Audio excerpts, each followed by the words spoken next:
షేక్ గారు వచ్చి మరి ఎత్తబడిన కానుకలతో ప్రార్థన చేయవలసిందిగా వారిని ప్రేమతో ఆహ్వానిస్తానండి. ప్రేమగల తండ్రి, పరిశుద్ధుడైన దేవ, మీ పరిశుద్ధ నామానికి వందనాలు చెల్లించుకుంటున్నాం. ఈ యొక్క సమయంలో ప్రభువా, మిమ్మల్ని స్తుతించడానికి, గణపరచడానికి మీరు అనుగ్రహించిన ఈ మంచి సమయాన్ని బట్టి మీకు కృతజ్ఞతలు చెల్లించుకుంటున్నాం. ప్రభువా, నీ ప్రియులు ప్రేమపూర్వకంగా వారు కలిగినది నా తండ్రి విత్తి ఉన్నారు. ప్రభువా, వారు అనేక రెట్లు నాయన దీని ద్వారా ఆశీర్వదించబడ్డానికి, ఇది పరిచర్యలో నీ దీనదాసులు ప్రభ చేస్తున్న ఈ పరిచర్యకు ముందుకు వెళ్ళడానికి కృప చూపించమని నీ దాసుడు మాట్లాడబోతుండగా పరిశుద్ధాత్మదేవా, ప్రతి వారిని ఒప్పింపచేయు ఆత్మ యేసు నామములు ఈ స్థలములో ప్రతి వ్యక్తి ప్రభువా దాన్ని పొందుకుని వెళ్ళినట్లుగా సహాయం చేయండి. ప్రభువా, ప్రయాసతో, భారముతో, కన్నీటితో, ఉపవాసముతో ప్రభువా ఈ సభలను నాయన నిర్వర్తించిన నీ దీనదాసులను, అందుకు ప్రతినిధిగా నిలబడి నాయన ఈ దినము మాట్లాడబోతున్న అభిషక్తులను మీ చేతికి అప్పచెప్పుకుంటూ మహిమ, ఘనత, ప్రభావం మీకు ఆరోపించుకుంటూ యేసయ్య పుణ్యనామమును ప్రార్థించి సమస్తమును మీ నామములో పొంది ఉన్నాం పరమ తండ్రి, ఆమేన్. థ్యాంక్ యూ పాస్టర్ గారు. ఈ సమయాన్ని ప్రాముఖ్యమైన ఘట్టానికి చేసిన మన మధ్యన ఆత్మీయ తండ్రి, ఈ తరం ప్రవక్త అపోజ్ అద్దంకి రంజిత్ తోఫ్రి గారు మన మధ్యకి వచ్చి దేవుని వర్తమానం ప్రేమతో రిక్వెస్టింగ్ అపోజ్ అద్దంకి రంజిత్ తోఫ్రి గారు please come and give the word of God. దేవుని వాక్యం అందించాల్సిందిగా ప్రేమతో ఆహ్వానిస్తాం.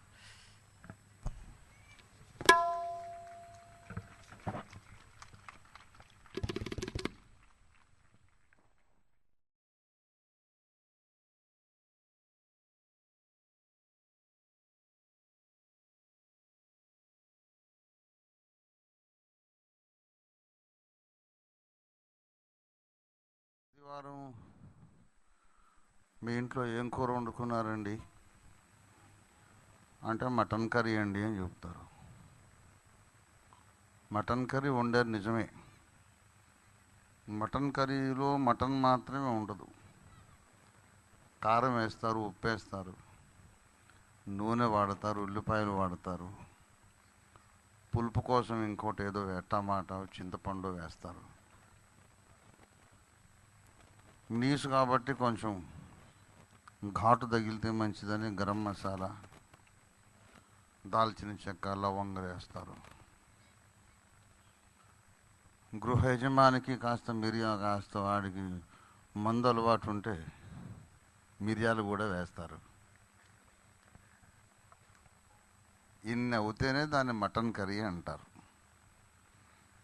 మటన్ కర్రీలో మటనే ఉండదు, ఇంకా చాలా ఉంటాయి. అలాగే వాక్యము కొరకు ఏర్పాటు చేసిన సభల్లో వాక్యం ఒక్కటే ఉండాలని అనుకోకూడదు, అన్నీ ఉంటాయి. సంగీతం ఉంటుంది, అనౌన్స్మెంట్లు ఉంటాయి, మళ్ళీ సన్మానాలు ఉంటాయి, పరిచయాలు ఉంటాయి. ఇవన్నీ కలిస్తేనే అది దేవుని వాక్యాన్ని చెప్పడానికి ఏర్పాటు చేసిన వేదిక. దేవుని వాక్యం చెబుతాను అని ఒట్టి బైబిల్ పట్టుకుని వచ్చాను అనుకోండి, ఒట్టి బైబిల్తో నేను ఈ గ్రౌండ్లోకి వస్తే సభ జరగదు. దినుసులన్నీ ఉండాలి, ఆర్కెస్ట్రా ఉండాలి, మైక్ ఉండాలి, లైటింగ్ ఉండాలి, కార్పెట్లు ఉండాలి, టేబుల్ కుర్చీలు ఉండాలి. బోధకుడే కాదు, కార్యకర్తలు ఉండాలి, పనిచేసే వాలంటీర్లు ఉండాలి. రాష్ట్రీయ క్రైస్తవ పరిషత్ అవగాహన సదస్సు సాలిడ్గా వాక్యము మాత్రమే చెప్పి పంపిస్తే బాగుంటుంది అని మాకు కూడా ఉంది. కానీ బాధపడుతున్న మిత్రులు కొంచెం అర్థం చేసుకోవాలి. సమాజంలో మనం నిలదొక్కుకోవాలి అంటే ఏదో మనం నమ్మిన మతం ఒకటి, మత సిద్ధాంతం, మత ప్రచారం ఒక్కటే పెట్టుకుంటే నిలదొక్కుకోలేం. పురజనులకు, సమాజానికి, దేశానికి పనికొచ్చే సంగతులన్నీ చేస్తూ అందరికీ మేలు చేస్తూ సువార్త ప్రకటించాలి. సందేశం ముఖ్యమే. సందేశాన్ని నిలబెట్టడానికి ఇతర కార్యక్రమాలు కూడా అవసరమవుతాయి. ఆర్కేపీ అవగాహన సదస్సు ఇలాగెందుకు జరుగుతుంది అనే విషయంలో మీకు అవగాహన ఇవ్వడానికి విషయాలు చెప్పాను. అవగాహన సదస్సును గూర్చిన అవగాహన అనుకోండి, మంచిది. వేదిక మీద ఆసీనులైనటువంటి నా సహదాసులు, దాదాపు వేలుపుల సత్యనారాయణ గారు తప్ప మిగతా అందరూ నాకంటే చిన్నవారే కనుక అందరికీ కూడా దైవాశీస్సులు పలుకుతున్నాను. మీరేమీ బాధపడొద్దు. 10 కాకముందే 9:45కే ముగిస్తాను. నిన్న మాత్రమే కొంచెం ఎక్కువ మాట్లాడవచ్చు అని పెద్దలే, అధికారులే ఇచ్చిన హింట్ను బట్టి నిర్వాహకులు చెప్పారు. ఏంటంటే కలెక్టర్ గారి ప్రోగ్రాం జరిగింది, మన మీటింగ్లో ఒక అరగంట టైము ఆ ప్రభుత్వ కార్యక్రమం తినేసింది, అరగంట ఆలస్యంగా మనం మైకి పెట్టుకున్నాం కనుక 1/4 గంట ఎక్కువ మాట్లాడవచ్చు, అరగంట ఎక్కువ మాట్లాడవచ్చు అని అవగాహనతోనే నిన్న మాట్లాడాము. 10:15కు ముగించాము. అప్పటికే పెద్దలు అభ్యంతరం చెప్పారు. మేము మొదలు పెట్టుకునే టైంకు మమ్మల్ని మొదలు పెట్టుకొని ఇస్తే ముగించాల్సిన టైం ముగిస్తాం, అందులో ఏమీ ఇబ్బంది లేదు. ఏదేమైనా సహకరిస్తున్నటువంటి ప్రభుత్వ పెద్దలకు, అధికారులకు నా హృదయపూర్వక కృతజ్ఞతలు, దైవాశీస్సులు. దేవుడు వారిని చల్లగా చూడాలి, శాంతి సౌభాగ్యాలతో, ఆయురారోగ్యాలతో. ఈ పట్టణంలో ఉండే ప్రభుత్వ అధికారులు, అన్ని కులాల, అన్ని మతాల పౌరులు, పురజనులందరినీ కూడా దేవుడు ఆశీర్వదించాల్సిందిగా దేవునికి నేను చేస్తున్నటువంటి ప్రార్థన.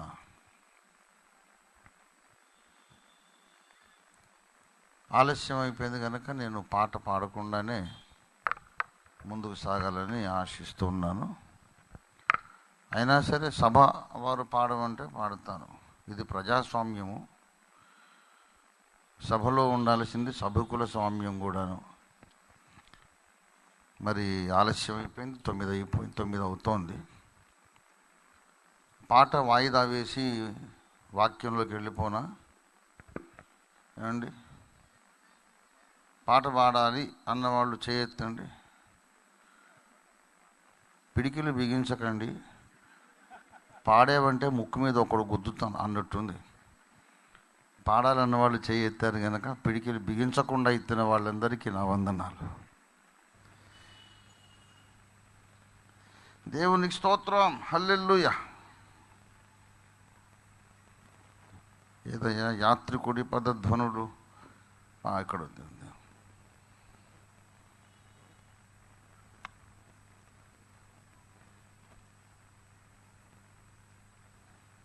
ఆంధ్ర క్రైస్తవ కీర్తనల్లోని పాట పాడదాం, మంచి పాట ఏమండి? పెద్దలు రాసిన పాటలు పాడుకుందాం. సత్యదైవార్చన పుస్తకం ఇవ్వండి అయ్యా. సన్నుతింతుము ప్రభు యమన్ పాడదాము. C# మేజర్ ఇవ్వండి.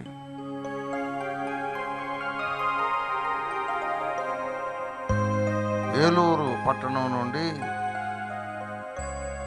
రాష్ట్రీయ క్రైస్తవ పరిషత్ స్థానిక ఏలూరు పట్టణ నాయకులు పాస్టర్ ఇజ్రాయెల్ గారు వచ్చారు. వారి మీదకి రావాలి, స్టేజ్ మీదకి రావాలి, వేదిక మీదకి రావాలి. నేను ఎవరిని కూడా వేదికను అలంకరించండి అని ఎప్పుడు పిలవను, ఎందుకంటే ఇది కూడా ఓ సంస్కరణ అనుకోండి. ఓసారి పెద్ద ఆయన్ని పిలిచారు, పలానా పెద్ద ఆయన వచ్చి వేదిక అలంకరిస్తారు అంటేను ఆయన చాలా కోపడ్డారు. స్టేజ్ డెకరేషన్లు అవి మేము రాకముందే మీరు చూసుకోవాలండి, మేమందరం వచ్చి పెద్దోళ్ళం ఎక్కడ స్టేజ్ అలంకరిస్తాం అన్నాడు ఆయన. కాబట్టి వేదిక ఆల్రెడీ అలంకరించబడి ఉంది, ఆయన వచ్చి ఆశీనులు కావాల్సిందిగా మనవి. వేదికకే ఒక అలంకారం ఇజ్రాయెల్లో.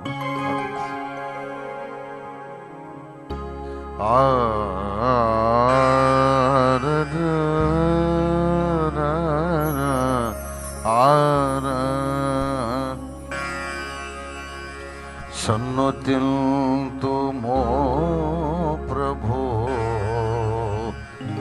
సదమలమగు భక్తితో, సన్నుతింతుమో ప్రభో సదమలమగు భక్తితో, కన్న తండ్రిగావుమా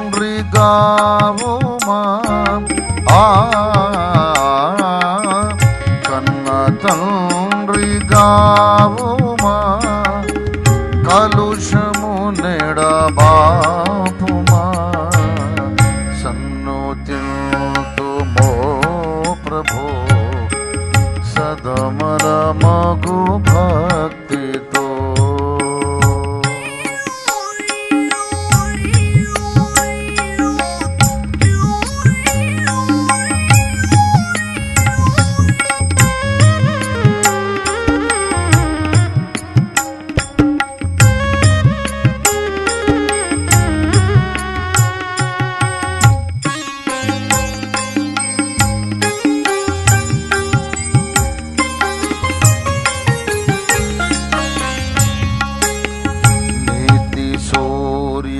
తేజమా జ్యోతిరత్న రాజమా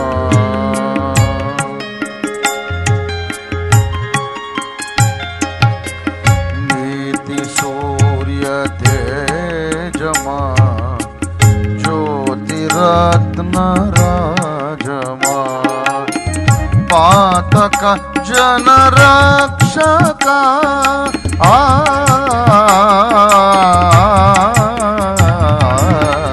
పాతక జనరక్షక పతిత పావన నామక సన్నుతింతుమో ప్రభో సదమలమగు భక్తితో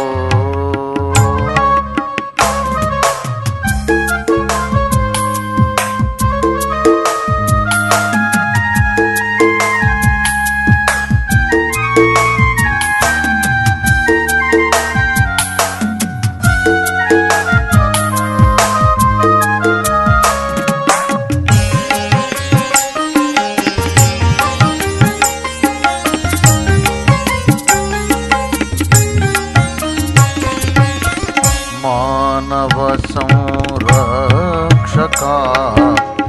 దీన నిచయ పోషక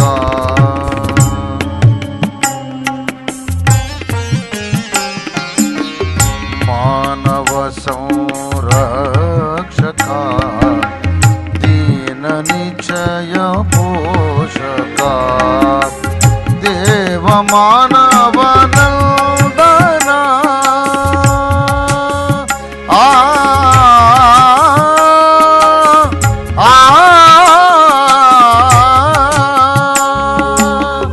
దేవ మానవ నందనా దివ్య సుగుణ మందనా సన్నుతింతుమో ప్రభో సదమలమగు భక్తితో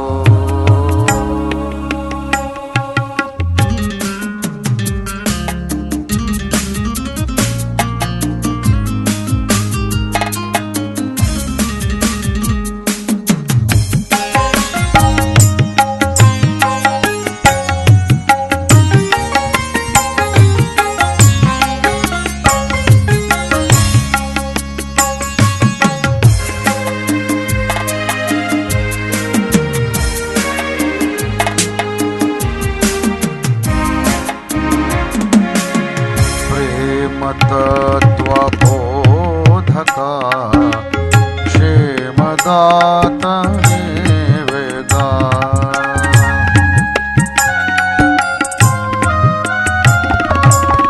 ప్రేమ తత్వబోధక క్షేమదాత నీవేగా కామిత ఫలదాయక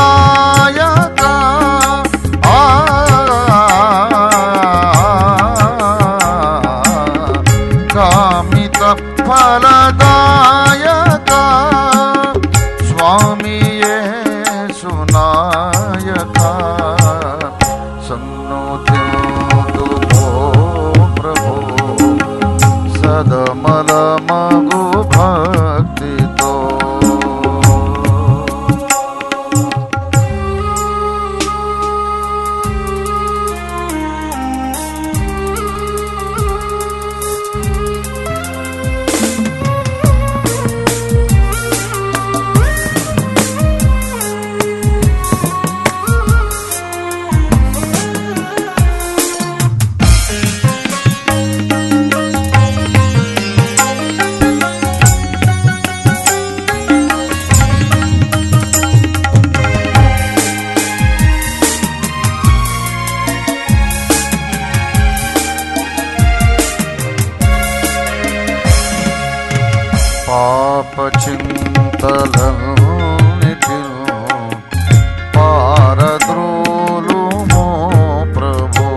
పవిత్ర నామము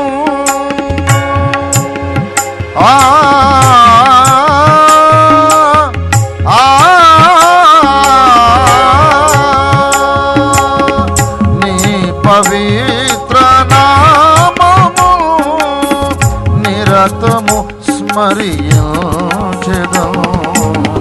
సన్నుతింతుమో ప్రభో సదమల మగు భక్తితో. సన్నుతింతుమో ప్రభో సదమల మగు భక్తితో. కన్న తండ్రి కావుమా కన్న తండ్రి కావుమా కలుషము నేడ పాపుమా. సన్నుతింతుమో ప్రభో సదమల మగు భక్తితో. కన్న తండ్రి కావుమా కన్న తండ్రి కావుమా కలుషము నేడ పాపుమా. సన్నుతింతుమో ప్రభో సదమల మగు భక్తితో. దేవునికి స్తోత్రం. ప్రభునందు ప్రియులారా, దేవుని వాక్యములోనికి వెళదాం. అపొస్తలుల కార్యాలు 4వ అధ్యాయము 19వ వచనంలోనికి వెళుతున్నాను. అందరూ కూడా బైబిల్స్ మీ దగ్గర ఉన్నవారు దయచేసి బైబిల్స్ తీసి చూడండి. బైబిల్స్ తీసుకురాని వారు, చూడలేని వారు శ్రద్ధగా వింటే సరిపోతుంది. అపొస్తలుల కార్యాలు 4:19. అందుకు పేతురును యోహానును వారిని చూచి, దేవుని మాట వినుట కంటే మీ మాట వినుట దేవుని దృష్టికి న్యాయమా? మీరే చెప్పుడి. చిన్న మాట ప్రార్థన చేసుకుందాం.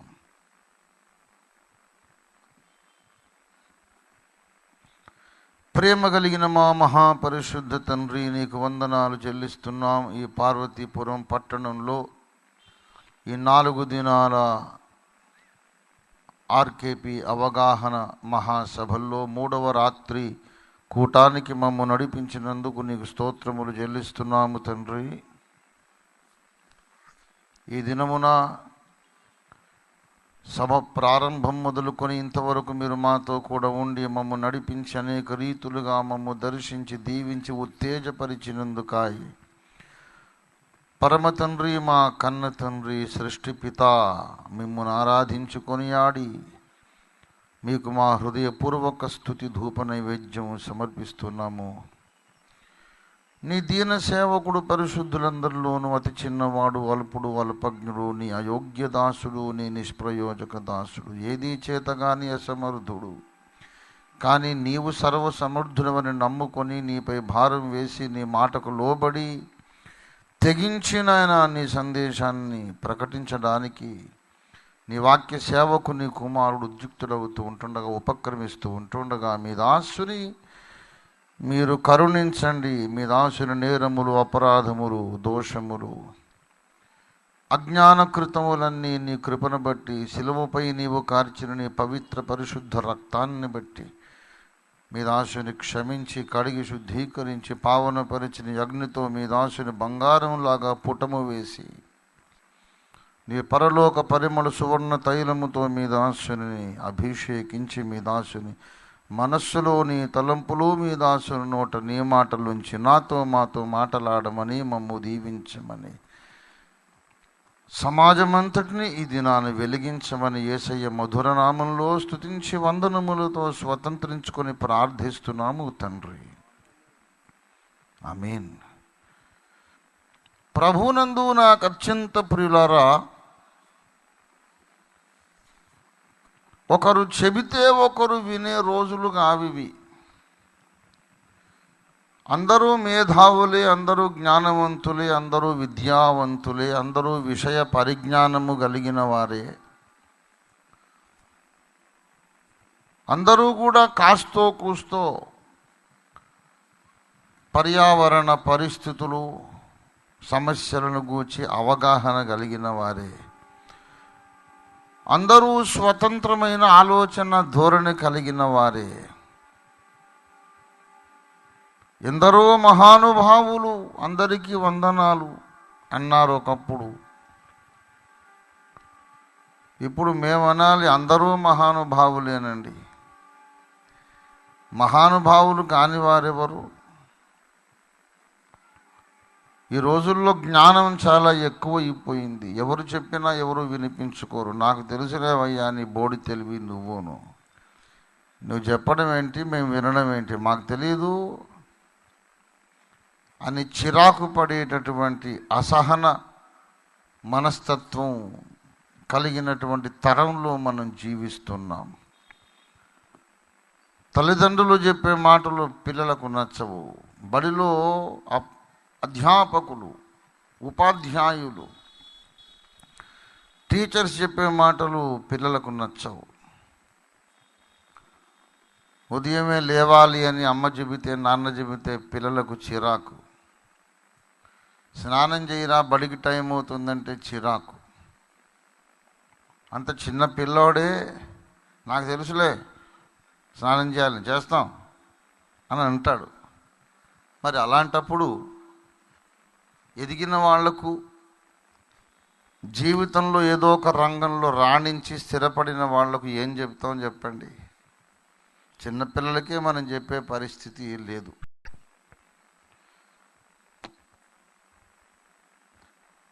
ఒక చిన్న పిల్లవాడిని ఒక ముసలాయన గమనిస్తూ ఉన్నాడు. వాడు చాక్లెట్ల మీద చాక్లెట్లు తింటున్నాడు. ఈ ముసలాయన వాడిని గమనిస్తున్నాడు.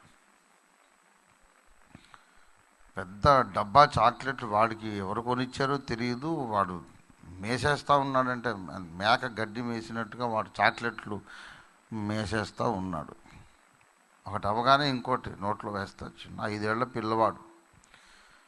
ఈ ముసలాయన చెప్పాడు, బాబు ఇన్ని చాక్లెట్లు తింటే, ఈ మిఠాయిలు తింటే నిద్ర వచ్చేదాకా తింటున్నావు, పళ్ళు దోముకో అలాగే పడుకుంటావు, పళ్ళు పుచ్చిపోతాయి, పుప్పి పళ్ళు వస్తే చాలా బాధ, నొప్పి, అనారోగ్యం. అన్ని చాక్లెట్లు తినకూడదు నాయన అని చెప్పాడట. ఆ చిన్నపిల్లవాడు తలపైకెత్తి చూసి, ఆహా మా తాతగారు ఇతరుల విషయాల్లో జోక్యం చేసుకునేవాడు కాదు తెలుసా మీకు అన్నట్టు. అవునా ఏంటి అని అంటే, ఆయన 99 ఏళ్ళు బతికాడని చెప్పాడు. ఈ చిన్నపిల్లోడు చెప్పింది ఏంటంటే, ఇండైరెక్ట్గా నువ్వు నా విషయంలో జోక్యం చేసుకోక నువ్వు కూడా చాలా కాలం బతుకుతావు, లేకపోతే పోతావని. మా తాతయ్య గారు తన సొంత విషయాలే చూసుకునేవాడు, వేరే వాళ్ళ జోలికి వెళ్ళేవాడు కాదు అంటే. అవునా, మరి నాకెందుకు చెప్తున్నావు అంటే, ఆయన 99 ఏళ్ళు బతికాడు తెలుసా అంటే, అనవసరంగా నా విషయంలో నువ్వు జోక్యం చేసుకుంటున్నావని 5 ఏళ్ల పిల్లవాడు చెప్పడం. అది ఈనాటి పరిస్థితి. ఆ మనస్తత్వం అంతటా వ్యాపించింది కనుకనే ఇప్పుడు ఎవరికి ఏది చెప్పాలన్నా కొంచెం భయపడాల్సి వస్తుంది, వెనుకంజ వేయాల్సి వస్తుంది, తటపటాయించాల్సి వస్తుంది. ఎవరికీ చెప్పలేము. ఇప్పుడు క్రీస్తు సందేశాన్ని క్రైస్తవేతరులకు చెప్పలేము, బైబిల్ సారాంశాన్ని క్రైస్తవులకు కూడా చెప్పలేము. నేను ఒక ముస్లిము, ఒక హిందువు, ఒక నాస్తికుడు, ఒక బౌద్ధుడు, ఒక జైనుడు ఈ యేసు మతం బోధ వినడం లేదు అని కాదు నేను అనే మాట. పోనీ క్రైస్తవులు వింటారా? క్రైస్తవులు వినరు. బాబు నువ్వు ఇచ్చే బాప్తిస్మ సరైంది కాదంటే నమ్మడు, వినడు. నీ సిద్ధాంతం కరెక్ట్ కాదంటే ఆయన వినడు. ఎవరు వింటారు చెప్పండి? ఒకరు చెప్తే ఒకరు వినే పరిస్థితి లేదు. అందుకే ప్రకటన గ్రంథం 22వ అధ్యాయంలో అన్యాయము చెయ్యువాడు అన్యాయమే చెయ్యుచు ఉండనిమ్ము అన్నాడు. ప్రకటన 22:11. అన్యాయము చెయ్యవాడు ఇంకను అన్యాయమే చెయ్యనిమ్ము, అపవిత్రుడైన వాడు ఇంకను అపవిత్రుడుగానే ఉండనిమ్ము, నీతిమంతుడు ఇంకను నీతిమంతుడుగానే ఉండనిమ్ము, పరిశుద్ధుడు ఇంకను పరిశుద్ధుడుగానే ఉండనిమ్ము. ఎవరికి ఎవడు చెప్పగలిగే పరిస్థితి లేదు. నాయన యేసు ప్రభువుని నమ్ముకో, నీవు రక్షణ పొందుతావంటే అది తెలుసులే, మోక్ష సాధనకు మాకు చాలా మార్గాలు ఉన్నాయి అంటాడు ఆయన. అన్ని మతాలలోనూ నరకం అనే కాన్సెప్ట్ ఉంది, బౌద్ధ మతం, జైన మతం తప్ప. ఈ 3 మేజర్ రిలీజియన్స్లో నరకం అనే కాన్సెప్ట్ ఉంది. అది తప్పించుకోవడానికి ఏదో ఒక మార్గాన్ని పెద్దలు చెప్పారు, ఉపదేశించారు, స్థాపించారు. పుణ్యక్షేత్ర సందర్శన, తీర్థయాత్రలు, తపస్సులు, జపములు, వ్రతములు, పూజలు, ఆయా రకాలుగా నైవేద్యము, బలులు అర్పించుట, ఈ రీతిగా ఎన్నో మార్గాలు. ముస్లిం సోదరులు ఉన్నారు, 5 సార్లు నమాజ్ చదవాలి, ఎప్పుడైనా జీవిత కాలంలో ఒకసారి మక్కా సందర్శన, హజ్ పుణ్యయాత్ర, పుణ్యతీర్థ, పుణ్యక్షేత్ర సందర్శన. అలాగే ఎవరి విశ్వాసాలు వాళ్ళవి. మా నమ్మకం మాకున్నది, నీ బోడి సలహాలు, నీ ఉపదేశం మాకెందుకయ్యా అంటూ ఉన్నారు. అసలు నువ్వు ఇలా మతం చెప్పడం మాకు అవసరమా అంటున్నారు వాళ్ళు.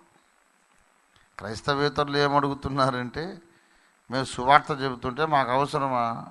ఆల్రెడీ బోల్డ్ మతాలు ఉన్నాయి, సిద్ధాంతాలు ఉన్నాయి, శాస్త్రాలు ఉన్నాయి, పురాణాలు ఉన్నాయి, మోక్ష సాధనకి ఎన్నెన్నో మార్గములు ఉన్నవి. మా విశ్వాసం మాది, ఇప్పుడు నీ బోడి సువార్త, నీ మతం మాకు అవసరమా అని వాళ్ళు అంటున్నారు. సరే, క్రైస్తవులు కూడా అంటున్నారు, ఈ ఆర్కేపీ అవసరమా? ఈ జై భీములు అవసరమా? ఈ రాజకీయం మాట్లాడటం అవసరమా? క్రైస్తవులు అయినప్పుడు ప్రార్థన చేసుకోవాలి, రక్షణ కాపాడుకోవాలి, లోక మాలిన్యం అంటకుండా వాళ్ళు బ్రతకాలి, పరిశుద్ధంగా బ్రతకాలి, నీతిగా ప్రవర్తించాలి, ఈ మూర్ఖతరమునకు వేరే రక్షణ పొందాలి. ఇవన్నీ బైబిల్లో ఉన్న మాటలు. రాజకీయం చేయమని ఎక్కడుంది? జై భీమను బైబిల్లో ఎక్కడుంది? అవసరమా అంటున్నారు. సువార్త అవసరమా అనేమో క్రైస్తవేతరుడు అన్నాడు, ఈ ఆర్కేపీ అవసరమా అనేమో క్రైస్తవుడు అన్నాడు. ఎవరికి ఏమీ చెప్పే పరిస్థితి లేదు. కాబట్టి ఇప్పుడు నేను ఒక బోధ ఎత్తుకున్నాను ఇవాళ. నేను చెప్పను బాబు, మీరే చెప్పండి. ఇవాళ ప్రసంగం అది. నేను చెప్పను, మీరే చెప్పండి. ఇవాళ ప్రశ్నలు అడుగుతాను నేను, మీరు చెప్పండి. ఇవాళ ఈ రీతిగా మతబోధ కానీ, మత ప్రచారము కానీ, హక్కుల పరిరక్షణ ఉద్యమ స్థాపన కానీ, ప్రచారము కానీ ఎందుకు అవసరమైంది? అసలు అవసరమో కాదో ఇవాళ నీవు నేను కలిసి ఆలోచించి నిర్ణయిద్దాం. ఒకవేళ ఉన్న పరిస్థితులన్నీ మీరు పరిగణనలోకి తీసుకొని ఆలోచించి, అబ్బే మీరు చెప్పింది ఇవి బలమైన కారణాలు కాదు కనుక ఏం అవసరం లేదులేండి, ఇంతమందిని రెచ్చగొట్టి, బాధ పెట్టి, గాయపరిచి, అందరి మనోభావాలు గాయపరిచి, ఈ మత ఈ ప్రచారాలు, ఈ సిద్ధాంత ప్రచారాలు మీరు చేయనక్కర్లేదు, ఈ మత ప్రచారం అక్కర్లేదు అని సభవారు నిర్ణయిస్తే మానేద్దాం కూడాను. కానీ సబబు కారణం ఉండాలి, ఒక కన్విన్సింగ్ రీజన్ ఉండాలి. ఇవాళ ఏం చెయ్యాలి ప్రభువా, ఏం చెప్పాలి ప్రభు అని ప్రార్థన చేస్తూ వచ్చాను నేను హోటల్లో, లాడ్జ్లో ఉన్నప్పటి నుండి కూడా. చాలాసేపు అడిగాను, మనస్సు ప్రశాంతంగా ఉంది, దేవుని సన్నిధి అనుభవిస్తున్నాను, కానీ వాక్కు రావడం లేదు. ఏంటి ప్రభువా, కోపగించావా? నా ద్వారా మాట్లాడదలుచుకోలేదా ఇవాళ? నీ సమాజానికి నేను ఇవ్వాల్సిన సందేశం ఏంటో చెప్పు. చెప్పవేంటి? వేదికెక్కే టైం వచ్చేసింది. ఇవాళ నన్ను అందరి ముందు తలదించుకునేటట్టు చేస్తావా? నా నోట్లో నీ మాట లేకుండా ఎలా ఎక్కాలి స్టేజి అని ప్రభువుని అడుగుతుండగా దేవుడు చెప్పిన మాట, నువ్వేం చెప్పొద్దు, వాళ్ళని చెప్పమను, మీరే చెప్పండి. చదివిన లేఖనం అది.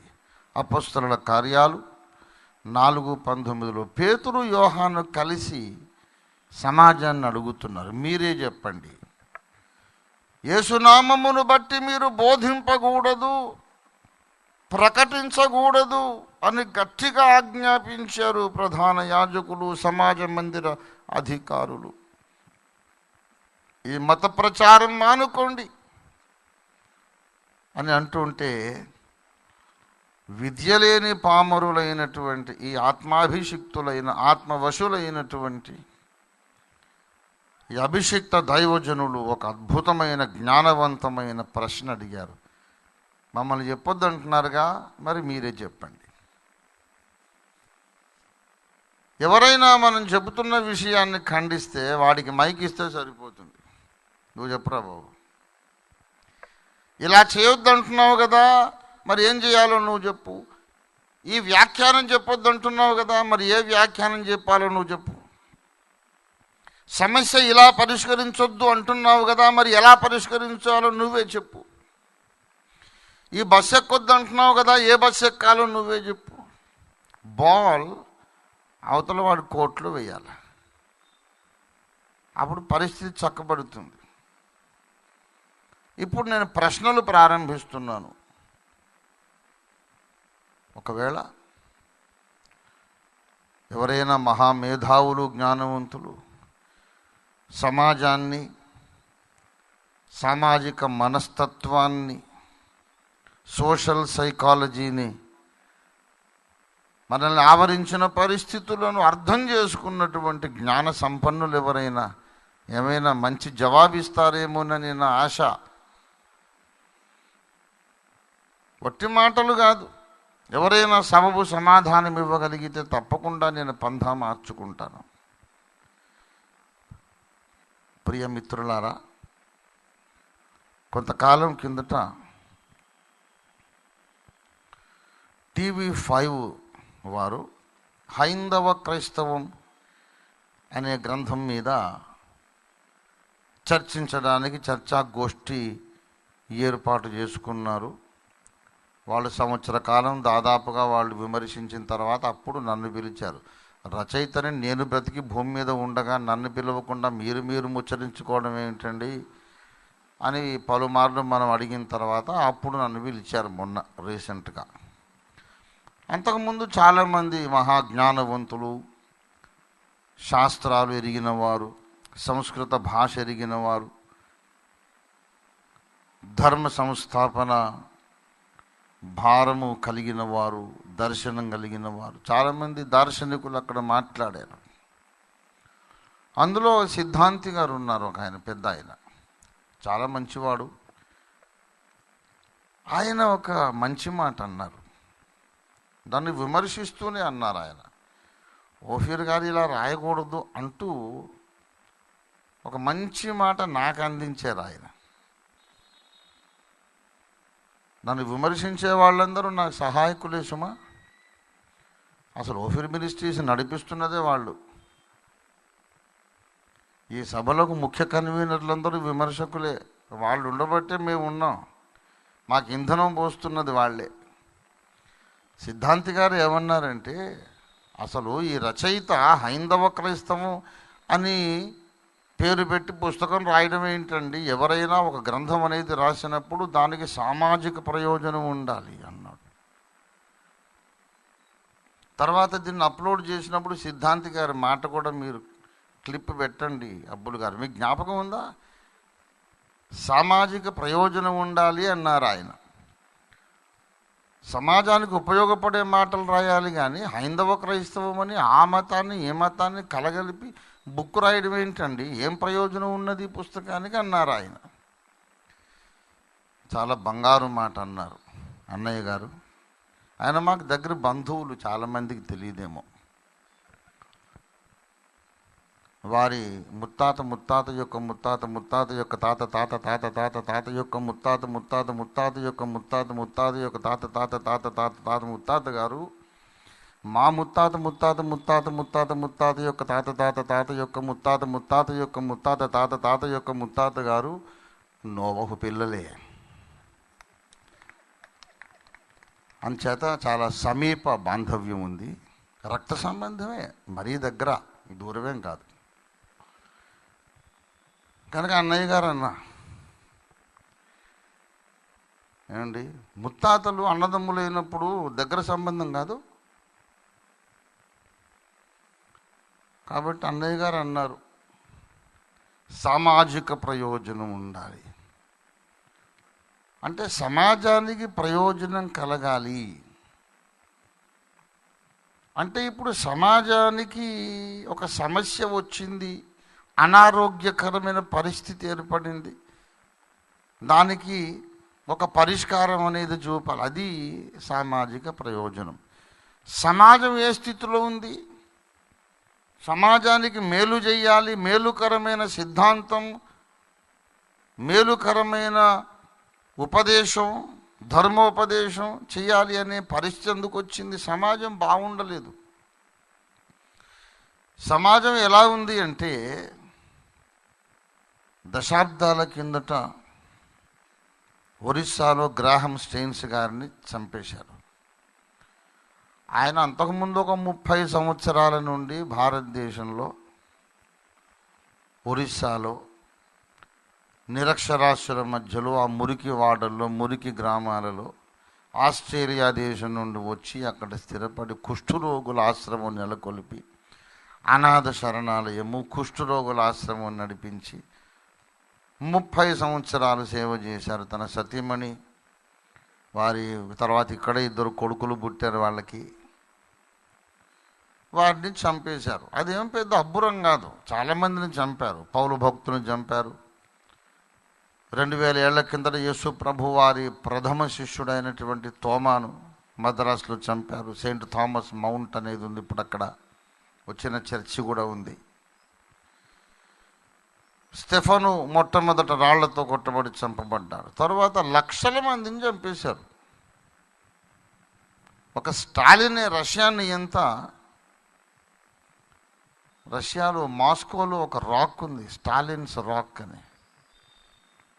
అక్కడ 2 లక్షల మంది క్రైస్తవులను పౌల్ట్రీ ఫారంలో, చికెన్ సెంటర్లో కోళ్ళ మెడకాయలు నరికినట్టుగా 2 లక్షల మందిని ఒకటే బండ మీద నరికించాడు ఆయన. ఇప్పటికీ ఉంది స్టాలిన్స్ రాక్. ఆయన ఒక్కడే అంతమందిని చంపితే ఈ 2000 ఏళ్లలో ఎన్ని లక్షల మందిని చంపేసి ఉంటారు? కోట్లకు చేరి ఉంటుంది సంఖ్య. క్రైస్తవులు చంపబడడం అనేది గ్రాహం స్టెయిన్స్ గారితో మొదలు కాలేదు, అంతము కాలేదు. ఆ తర్వాత మనకు తెలిసిన పేర్లు కొన్ని చెప్తాం. ఎన్నని చెప్తాం చెప్పండి?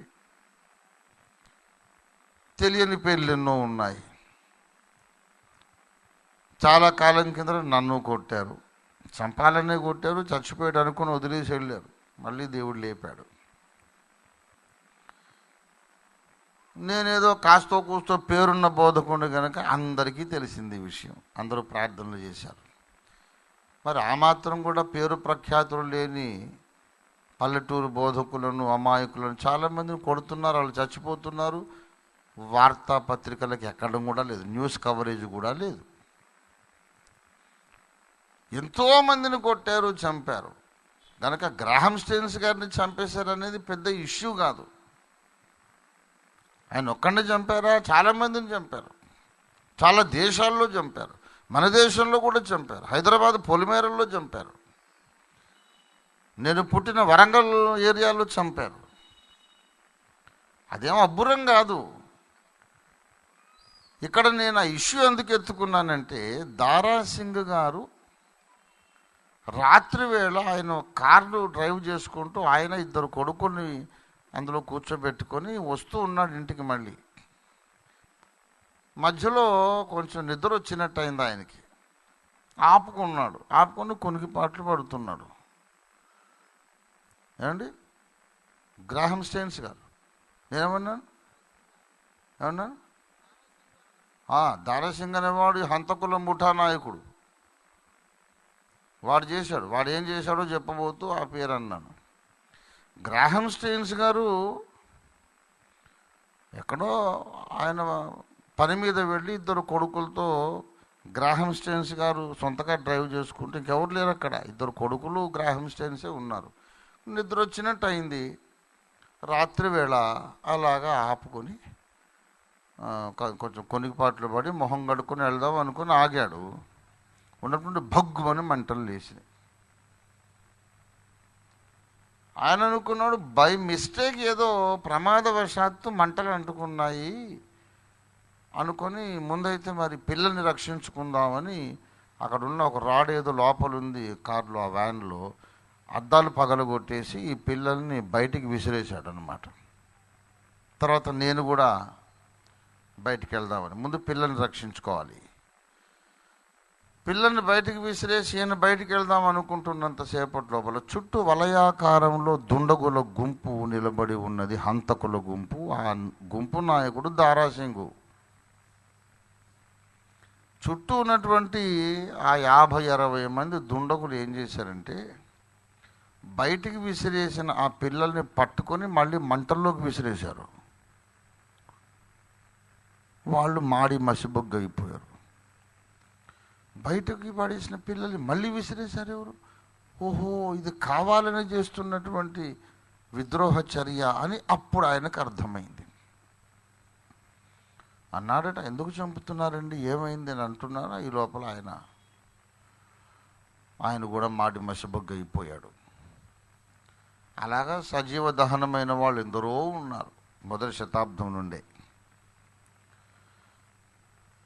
ఇక్కడ ఇష్యూ ఏమిటంటే, ఆ సంగతి జరిగిన తరువాత ఒరిస్సా ప్రాంతంలో ఉత్తర భారతదేశంలో దారాసింగు అనేవాడి ఫోటో పెట్టి చిన్న టెంపుల్స్ లాగా కట్టి అగరొత్తులు వెలిగించి ధూప నైవేద్యాలు అర్పించి వాడిని దేవుడిలాగా కొలిచారు.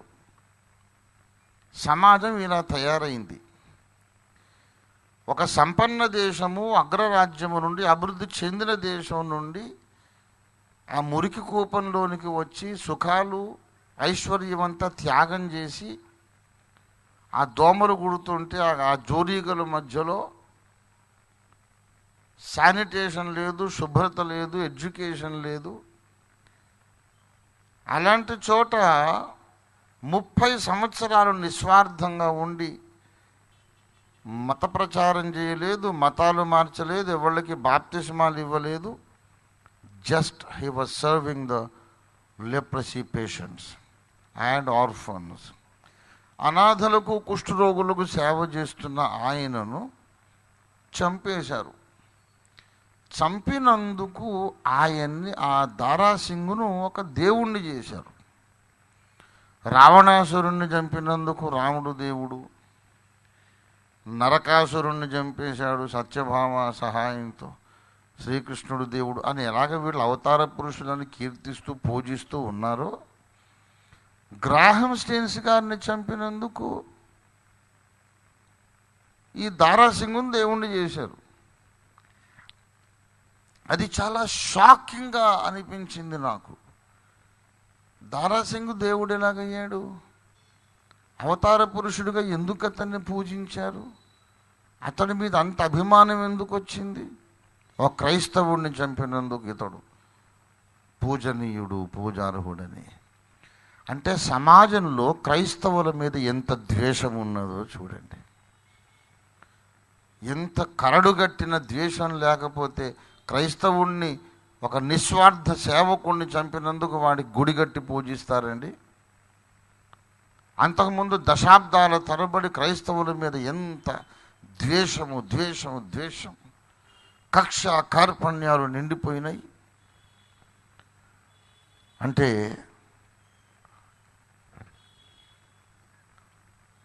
ఈ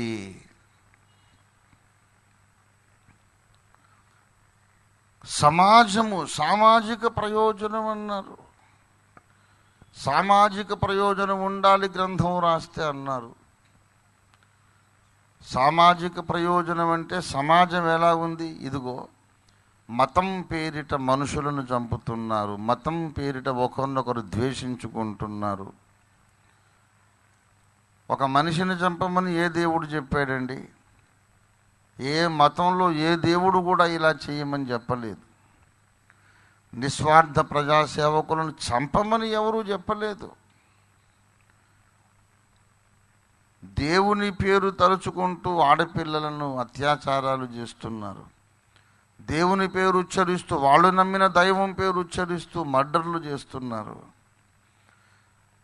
వాడు నా మతానికి చెందినవాడు కాడు గనక వాడిని చంపేయాలి, నా మతానికి చెందినవాడు కాదు గనక వాడిని బతకనివ్వకూడదు, ఆ స్త్రీలను వాళ్ళ మానభంగాలు చేయాలి, వాళ్ళు సంతోషంగా క్షేమంగా ఉండనివ్వకూడదు. నేను నమ్మింది వాడు నమ్మడం లేదు, వేరొకటి నమ్ముతున్నాడు గనక వాడికి హాని చేయాలి, చంపాలి, హింసించాలి, నాశనం చేయాలి అనే మనస్తత్వం సమాజంలో పెరిగిపోయింది. ఇప్పుడు సిద్ధాంతి గారు అన్నారు సామాజిక ప్రయోజనం. ఇప్పుడు ప్రయోజనం ఏంటంటే మతాల మధ్య ద్వేషాన్ని తొలగించి మతముల మధ్య సామరస్యం, సమరస భావన, సహోదర భావన. నీవే మతమైనా నమ్ముకో, నువ్వు నాకు అన్నయ్యవు, నా తమ్ముడు అనుకుంటా. నీదే కులమైనా కానీ ఏ మతమైనా కానీ నాకు అభ్యంతరం లేదు. నీ తలకాయలో నీవేది నమ్ముతున్నావు అది నమ్ముకో, నాకు దానివల్ల ఇబ్బంది లేదు. ఏ దేవుణ్ణైనా నమ్ముకో, నాకు ఇబ్బంది లేదు. నేను ఏ దేవుణ్ణైనా నమ్ముకుంటా, నీకు ఇబ్బంది లేదు. నేను రైట్ కాదనుకుంటే నీ ప్రచారం ఏదో నువ్వు చేయి, వింటా, నచ్చితే నమ్ముతా. నీ ఉన్నది సరైన మార్గం కాదనుకుంటే నా అన్నయ్య కదా అనే ప్రేమతో నేను ఓ మాట చెబుతా, విను, నచ్చితేనే నమ్ము, లేకపోతే వదిలేసేయి. అంత మాత్రాన కొట్టుకోవడము చంపుకోవడం మంచిది కాదు. సమాజము ప్రశాంతంగా ఉండాలి, కలిసిమెలిసి ఉండాలి. ఇది సమాజానికి ఉన్న అవసరం. ఈ అవసరము తీర్చడమే సామాజిక ప్రయోజనం. ఇప్పుడు నేను చెబుతున్నాను, రెండు మతాల్లో ఉన్నటువంటి భక్తులు వ్యక్తులు ద్వేషించుకోకూడదు, అన్నదమ్ములుగా కలిసి ఉండాలంటే ఏం చెయ్యాలి? సామాజిక ప్రయోజనం అన్నారు పెద్దలు. సమాజములో ఉన్న ద్వేషము తొలగించాలంటే ఏం చెయ్యాలి? అన్ని మత గ్రంథములలో ఒక కామన్ ఫ్యాక్టర్ ఏదో చూపించి, నేను చెప్పిందే ఆయన చెబుతున్నాడు, ఆయన చెప్పిందే నేను చెబుతున్నాను కనుక మనం ద్వేషించుకోనక్కరలేదు అని ఒక కామన్ ఫ్యాక్టర్ చూపిస్తే సమాజం ఏకమైపోతుంది. అతడు వేరు, మనం వేరు, వాళ్ళు మనకు విరోధులు అనే తత్వం నూరిపోస్తే గ్రాహం స్టెయిన్ సుదంతాలు వంటివి చాలా మళ్ళీ జరిగే అవకాశం ఉంది. సమాజం యొక్క మేలు కోరేవాడు ఎప్పుడైనా మతములన్నిటిలో ఉన్నటువంటి బోధల ఐక్యత, ఏకీభావము, సమానత్వము, మతాల్లో ఉన్నటువంటి సందేశం అంతా ఏకమేనని, ఒకటేనని, అది వేరు వేరు కాదు అని చెప్పేవాడే సమాజానికి మేలు చేసేవాడు. షిరిడి సాయిబాబా వారు అన్నారు, సబ్కా మాలిక్ ఏక్ హై, అందరి ప్రభువు ఒక్కడే, అందరి యజమాని ఒక్కడే. నువ్వు ముస్లిం కావచ్చు, హిందూ కావచ్చు, ఈసాయి కావచ్చు, అందరి మాలిక్ ఒకడే, అందరి యజమాని ఒక్కడే అన్నాడు. పంజాబ్ రాష్ట్రంలో సిక్కులలో నుండి పుట్టిన ఒక సంస్కర్త సంత్ నిరంకారి బాబా వారు అన్నారు, ఏక్ కో జానో ఏక్ కో మానో, ఏక్ బన్ జాओ और नेक बन जाओ,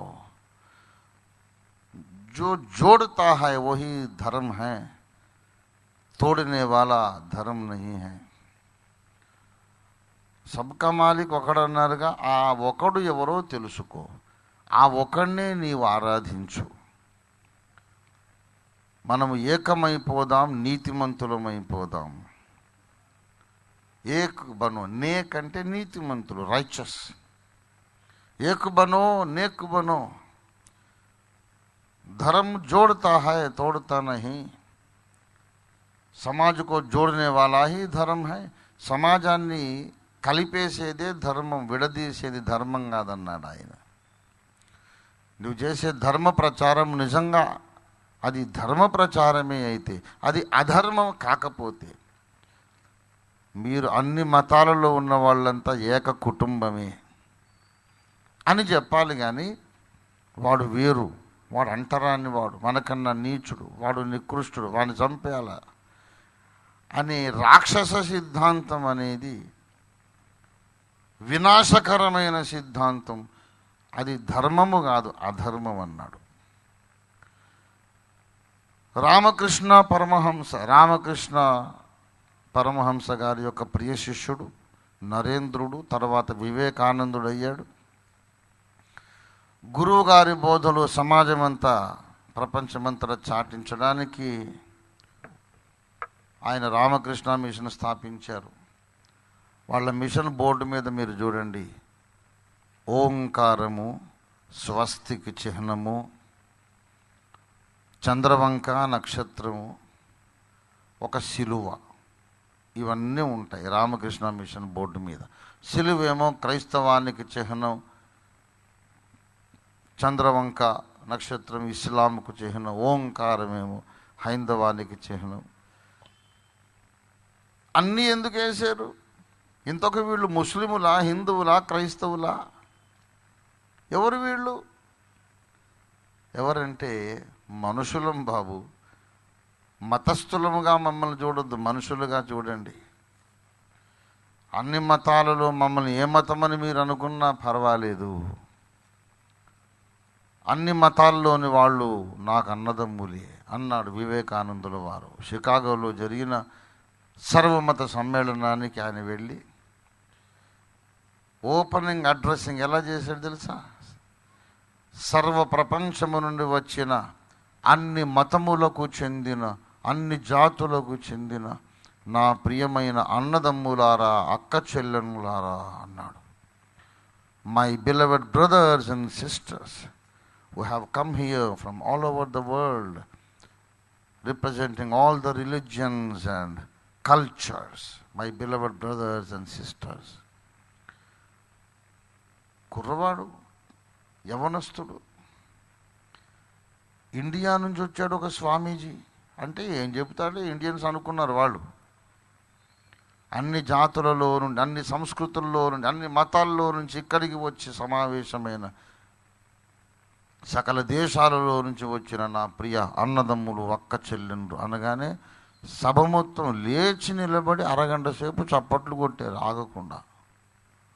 ఏంటేంటేంటేంటి, ఆసియా, ఐరోపా, ఆఫ్రికా ఖండవాసులందరూ నా అన్నదమ్ములనే ఒక మహామేధావి, విశాల హృదయుడు భారత ఉపఖండం నుంచి వచ్చాడా? వాళ్ళందరూ ఏదో సంకుచిత హృదయులు, దేవుడంటే తెలియని వాళ్ళు, విగ్రహారాధకులు అనుకుంటున్నాం మేము. అందరినీ నా వాళ్ళు అన్నాడు ఈయన. ఎంత మహానుభావుడని ఆపడం కష్టమైపోయింది. ఆపకుండా చప్పట్లు కొట్టారు. వివేకానందుల వారు అదే మాట అన్నారు, కేశవ చంద్రసేన్ అదే మాట అన్నారు. మహానుభావులు, the great masters of religion who preached the unified thought of all religions. మీరు నెట్లో సెర్చ్ చేయండి, ఎందరో మహానుభావులు. ఒరే, మతం పేరు మీద మీరు కొట్టుకోకండి, ఇది అధర్మము అని చెప్పిన వాళ్ళు ఉన్నారు. ప్రియులారా, దేవుడు ప్రేమామయుడు అంటాము, కృపామయుడు అంటాము. మరి ప్రేమామయుడైన దేవుని పేరు మీద నేను నిన్ను ద్వేషించడం ఏంటి? ప్రేమామయుడి పేరు మీద నేను మానభంగాలు చేయడం ఏంటి? ఆ ప్రేమామయుని పేరు మీద నేను రక్తపాతం చేయడం ఏంటి? గ్రాహం స్టెయిన్స్ గారిని చంపేశారు. భర్తను, 2 పిల్లల్ని ఒక్క దినం పోగొట్టుకుంది అమ్మగారు. ఇలా చేయమన్నాడు దేవుడు? రాముడు చెప్పాడా? కృష్ణుడు చెప్పాడా? అల్లా చెప్పాడా? ఏ దేవుడు చెప్పాడు? ఇంత భయంకరమైన అకృత్యము, దుర్మార్గమైన పని చేసిన వాడిని దేవుడని ఎందుకు అంటున్నారు? ఎంత ద్వేషము! లాజికే నాశనం అయ్యేటంతగా ద్వేషం నింపుకున్నారు గుండెల్లో. వాళ్ళ ద్వేషాన్ని సంహరించడానికే అచ్చమైన, స్వచ్ఛమైన, అసలు సిసలైన సామాజిక ప్రయోజనం కొరకే హైందవ క్రైస్తవం గ్రంథం రాయబడింది. అందులో ఉన్న సందేశం ఏంటంటే, హిందువులు క్రైస్తవులు ద్వేషించుకోకండి. హైందవ సనాతన గ్రంథాలలోనూ బైబిల్లోనూ కనబడుతున్నటువంటి విరాట్ పురుషుడు, యజ్ఞ పురుషుడు, జగద్రక్షకుడు ఒక్కడే. అవే పోలికలు ఈ 2 గ్రంథాల్లో ఉన్నాయి. రక్షకుడితడు, విమోచకుడితడని వేదాలు ఒక వ్యక్తిని మనకెత్తి చూపిస్తున్నాయి. బైబిల్ కూడా ఒక వ్యక్తిని ఎత్తి చూపిస్తూ ఉంది. ఆయన పోలికలు, ఈయన పోలికలు డిటో, డబుల్ యాక్షన్ లాగా ఉన్నారు ఇద్దరు కూడా. యేసు పుట్టకముందే వేదాలు రాయబడ్డవి గనక పుట్టబోతున్న యేసును గూర్చే వాళ్ళు రాశారని ఎందుకు అనుకోకూడదు? వేదములో వర్ణన ఉంది, చరిత్రలో దాని నెరవేర్పుంది. భూమధ్యపురములో నజరేయుడైన యేసు. ఈ మాట అన్నది నేను మొదటి వాడిని కాదు, నాకన్నా ముందు స్వామి వివేకానందుల వారు అన్నారు.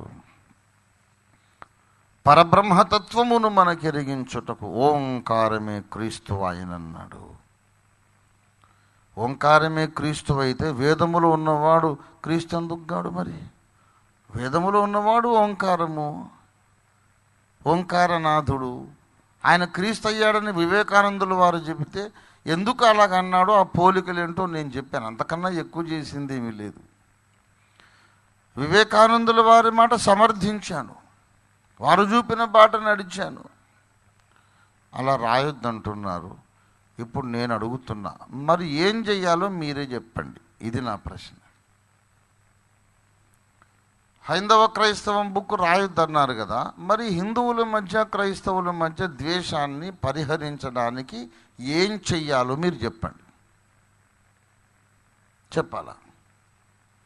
చెప్పకపోతే నోరు మూసుకొని మేము అవలంబించిన ఈ పంథాకు, ఈ కార్యక్రమానికి మీరు సహకరించాలా. ఇది మా డిమాండ్. ఈ మార్గం నడవద్దన్నావు, ఈ బస్సు ఎక్కొద్దండి బాగోలేదు అన్నావు. సరే ఎక్కను తమ్ముడు, మరి ఏ బస్సు ఎక్కాలో చెప్పు. ఈ మార్గం అవలంబించొద్దు, మరి ఏ మార్గంలో వెళ్ళాలో చెప్పు. అంటే ఏ మార్గమో తెలియదు, ఈ బస్సు అయితే వద్దు, నీకే బస్సో తెలియదు అని అంటే వీడొక మెంటల్ కేసు తప్ప వాడు సమాజానికి ప్రయోజనకారి కాదు, నిష్ప్రయోజకుడు. వాడు వేస్ట్ ఫెలో. నిరంకారి బాబా చెప్పింది సబ్కా మాలిక్ ఏక్ హై, మనం ఏక్ బనో నేక్ బనో, ఒక్కడిని తెలుసుకో, ఏకమైపోమని నిరంకారి గారు చెప్పారు, నిరంకారి బాబా వారు. సబ్కా మాలిక్ ఏక్ అని షిరిడి సాయిబాబా వారు చెప్పారు. అందరూ దేవుడు ఒకడంటే ఆ ఒకడెవడు తెలుసుకోమన్నాడు ఆయన. అన్ని దేవతల కంటే పైనున్నవాడు ఓంకారము, ఆ ఓంకారమే క్రీస్తుగా పుట్టాడన్నాడు వివేకానందుల వారు. ఆ మార్గం నేను అవలంబిస్తే ఇప్పుడు మీకు కోపం వచ్చింది. మరి ఏం చేయాలో చెప్పండి. గ్రాహం స్టెయిన్స్ను చంపిన వాడిని, ఆ భయంకర నరహంతకున్నే దేవుడు అనుకున్నటువంటి మూర్ఖత్వము భారతీయ ప్రజల హృదయంలో నుంచి కడిగివేయడానికి ఏం చెయ్యాలో మీరు చెప్పండి. లేకపోతే నోరు మూసుకొని హైందవ క్రైస్తవం పుస్తకాన్ని మీరు చదవండి, ఆ సందేశాన్ని దేశంలో నింపండి. వద్దంటే సరిపోయిందా? మరి ఏం చేయాలో చెప్పండి. మరి పెద్ద మనుషులు బయలుదేరారు, ఇలా చేయవద్దు అలా చేయొద్దని చెప్పడానికి. మేమేమో చెవిలో కాలీఫ్లవర్లు పెట్టుకొని కూర్చున్నాం వినడానికి. ఇలా వద్దంటున్నారు, మరి ఎలా చేయాలో చెప్పండి. చెప్పండి. చెప్పకపోతే మా వెంట నడవండి అంతే. దేవునికి స్తోత్రం కలుగును గాక. ఇప్పుడు మొదలైంది ప్రసంగం. ఇవి చాలా ప్రశ్నలు ఉన్నాయి. ఇంకా ధోరణి, డైరెక్షన్ మీకు అర్థమైంది కదా. ఇక మీరే చెప్పుకోండి. ఇంటికెళ్ళి దేవుడు మీతో మాట్లాడతాడు. ప్రియులారా, సరే అసలు సువార్త ఎందుకు చెప్పాలండి? నువ్వు కుష్ఠరోగులను సేవ చేయి, ఏమైనా చెయ్యి, ఏసే దేవుడు అని అప్పుడప్పుడైనా చెప్పావు కదా, ఎందుకు చెప్పావు? అలా చెప్పడం తప్పు కదా. అందుకే మాకు ద్వేషం వచ్చింది. అంటే ఇప్పుడు వేదకాలంలో సాయిబాబా లేడు, తర్వాత సాయిబాబా వచ్చాడు, మరి ఆయన్ని దేవుడని మొక్కారు. కొత్తగా చాలామందిని, ఇప్పుడు కర్నూలులో ఆయన బాల సాయిబాబా గారు ఉన్నారు, ఇంకా ఎందరెందరో ఉన్నారు. ఏమంటే అందరినీ ఆరాధిస్తున్నారు కదా, యేసును ఒక్కడిని ఎందుకు ద్వేషిస్తున్నారు? యేసు అనే మాట ఒకటి ఎత్తుకోకపోతే చాలండి. ఆ యేసు అంటేనే మాకు అదేంటో టాటాయిస్ కాలు పెడితే దోమలన్నీ పోయినట్టు కిరిబిక్కిరి అయిపోతున్నాం. ఏ కాయలు పెట్టినా, ఏ సిద్ధాంతం చెప్పినా, ఏ బోధ చేసినా మాకు కంఫర్టబుల్గా ఉంది. యేసు అనగానే మాకు అదేంటో కడుపులో తిప్పుతుంది, వికారంగా ఉంది, వాంతులు అవుతూ ఉన్నాయి, మాకు కిట్టదు. సరే, మంచిది, సువార్త మానేద్దాం. కానీ అసలు ఒక విషయం విని ఏం చేయాలో మీరే చెప్పండి. సువార్త వద్దంటున్నారు కదా, మరి ఏం చేయాలి? క్రీస్తుకు పూర్వం 2000 ఏళ్ల నాడు భారతదేశంలో భారతీయ వేద ఋషులు రాసినటువంటి సనాతన గ్రంథాలలో ఒక ఆయన ఉన్నాడు. వేదము ఒక ఆయనను గూర్చి మాట్లాడుతుంది. వేదములో ఉన్నది ఏకేశ్వరారాధన. అనేక దేవతల పేర్లు ఉన్నవి. ఏకవృతుడు, విరాట్ పురుషుడు, వాయుదేవుడు, వరుణదేవుడు, అగ్నిదేవుడు, సోమము, అన్నము, రకరకాల పేర్లతో. కానీ ఆఖరికి వచ్చి అంటాడు, ఈ దేవతల పేర్లన్నీ కలిగిన వాడు ఒక్కడే అని వేదం చెబుతుంది. ఆ ఒకడు మరణించి లేస్తాడు అని వేదంలో రాయబడి ఉంది 2 చోట్ల. ఋగ్వేదంలో ఒక్కసారి, సామవేదంలో ఒక్కసారి. మరి చరిత్రలో దైవములు అనబడిన వారు ఎందరో ఉన్నారు, కానీ చరిత్రలో చచ్చిపోయి లేచిన వాడు మాత్రం యేసు ఒక్కడే కనబడుతున్నాడు. మరి ఆయనే ఈయన అని మాకు అర్థమైనప్పుడు, నీకు అర్థం కాకపోవచ్చు, మాకు పోలికలు కనబడ్డాయి. ఈ విషయాన్ని అందరికీ తెలియజెప్పాలనుకున్నాం, వద్దంటున్నావు. మరి ఏం చేయాలో మీరు చెప్పండి. కొంపదీసి ఇది సత్యమైతే మనం చచ్చిపోయినాక పైకి వెళ్ళిన తర్వాత దేవుడి ముందు తీర్పు కోసం నిలిచినప్పుడు, ఏరా బాబు, ఈ 2 గ్రంథాల్లో ఉన్నటువంటి విరాట్ పురుషుడికి ఇంత దగ్గరి పోలికలు ఉండగా నీవు అదే ఇదే అని ఎందుకు అనుకోలేకపోయావు అంటాడు ఆయన. అంటే అది అమెరికా వాళ్ళు నమ్మారు కాబట్టి, అది మా దేశంలో కులం తక్కువ నమ్మారు కాబట్టి. అవునా? అంటే మీ దేశంలో కులం తక్కువలు పీల్చిన గాలే కదా నువ్వు పీల్చింది, వేరే గాలి ఏమైనా పుట్టించుకున్నావా? కులం తక్కువ వాళ్ళు ఏ ఎండలో బట్టలు ఉతికి ఆరేసుకున్నారో అదే ఎండ, కానీ వేరే పవిత్రమైన బ్రాహ్మణ ఎండ ఏదన్నా ఉందా నీకు? ఆ ఎండలో మాలలు మాదిగలు నడిచినప్పుడు, బట్టలు ఉతికి ఆరేసుకున్నప్పుడు ఎండ కలుషితం కాలేదు. ఆ వర్షంలో అందరూ వ్యవసాయం చేస్తే నీకు వర్షం కలుషితం కాలేదు. ఆ గాలి అన్ని కులాలు పిలిస్తే గాలి కలుషితం కాలేదు. ఆ దేవుణ్ణి యేసును దేవుడని వాళ్ళు నమ్మితే యేసు ఎట్లా కలుషితం అయ్యాడు నీకు? యేసు ఇష్టం లేదని నువ్వు ఏదో ఒక దేవుణ్ణి నమ్మావు, ఏదో ఒక దేవుడు. ఆ దేవుణ్ణి మరి మాలలు మాదిగలు ఎవరు నమ్మలేదా? నీవు ఇష్టపడి నమ్మిన దేవుణ్ణి మాలలు కూడా నమ్మారు, అప్పుడు కను నీకు అది అభ్యంతరం లేదు. యేసును మాత్రమే మాలలు నమ్మారు, నేను నమ్మనంటావేంటి అని ఆయన అడుగుతాడు. అప్పుడు ఏం చెబుతావు? ఆ పరిస్థితి మనకు రావద్దు కాబట్టి ఇదే అదేమో ఆలోచించుకోండి అన్నయ్య అని చెప్తున్నావు. చెప్పొద్దు అంటున్నావు నువ్వు. మరి ఏం చేయాలో చెప్పు. చెప్పవా? అయితే నోరు మూసుకొని సువార్త విను. నువ్వు వద్దంటే ఊరుకోవడానికి మేమే అమాయకులం కాదు, మాకు లాజిక్ ఉంది ఇక్కడ.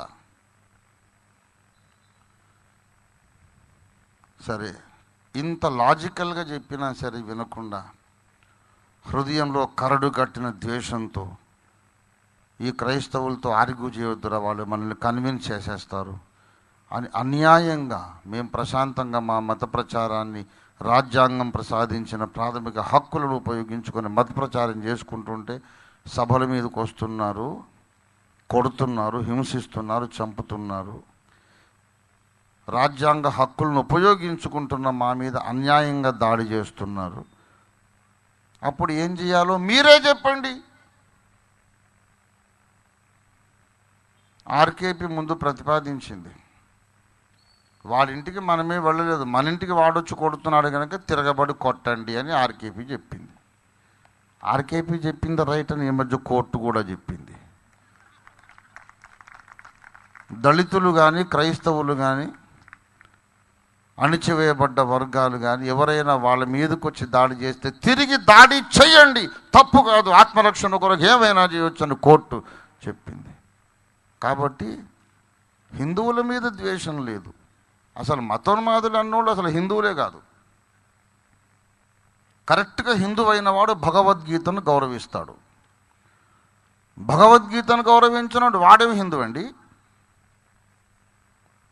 భగవద్గీతను గౌరవించేవాడైతే గనుక ఏ పేరును పిలిచిన అన్ని పూజలు నన్నే చేరుతాయి అని కృష్ణుడు అన్నాడు కనుక యేసు అన్నా పర్లేదులే అక్కడికే వెళ్తుంది అనుకోవాలి. వాడు అసలైన హిందువు. గీతలో ఉందా ఏ పేరున పిలిచిన ఆ పూజలు నన్నే చేరుతవి యేసు అనే పేరు తప్ప అన్నాడా?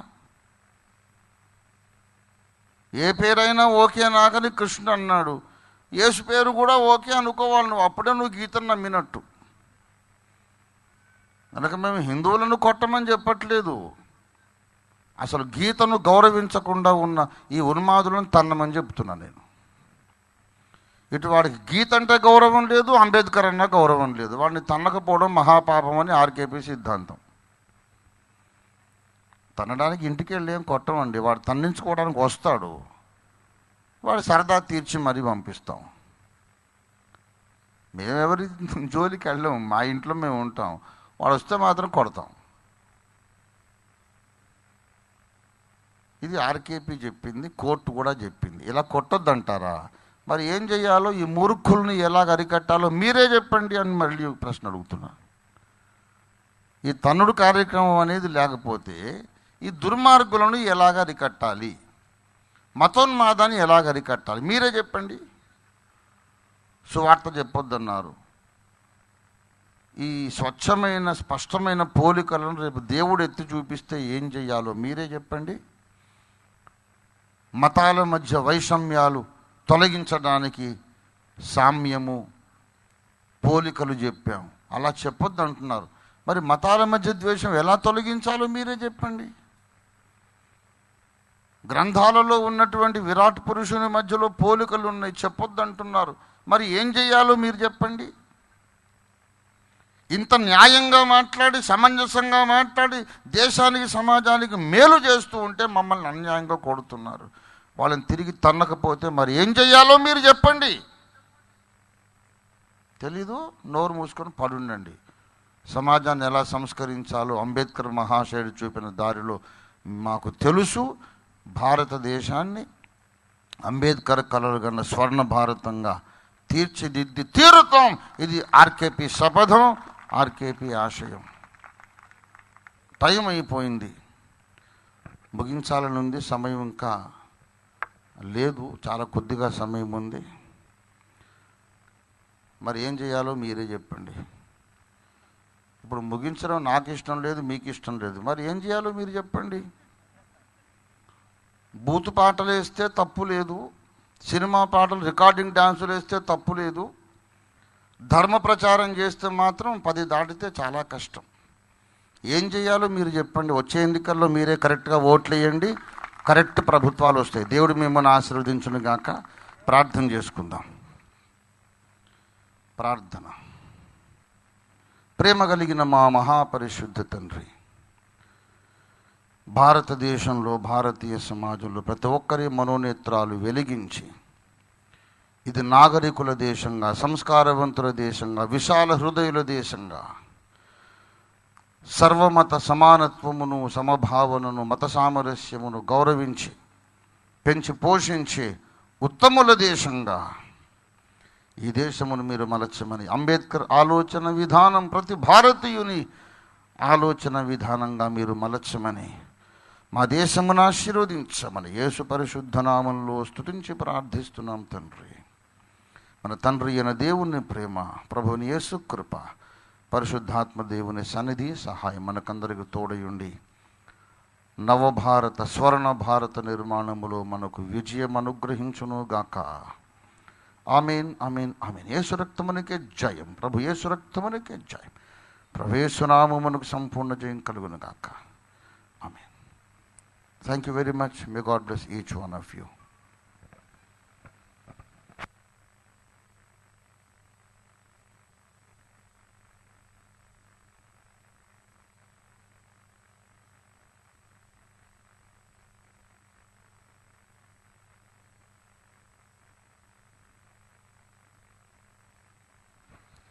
రేపు ఉదయం 10 గంటలకే లూథరన్ చర్చ్లో బైబిల్ స్టడీ ప్రారంభించబడుతుంది. అలాగే రేపు సాయంత్రం ఖచ్చితంగా 6 గంటలకే ఆఖరి సభ ఆరంభమవుతుంది కనుక ఉదయకాలపు బైబిల్ తరగతులకు, సాయంకాలం జరగబోతున్నటువంటి ఆఖరి సభకు మీరు మీతో పాటు మరికొందరిని వెంటబెట్టుకొని ఈ ఉద్యమంలో మాతో పాటు మీరు పాలువారిని కావాల్సిందిగా ప్రేమతో మిమ్మల్ని ఆహ్వానిస్తున్నాం. Praise the lord. Thank you.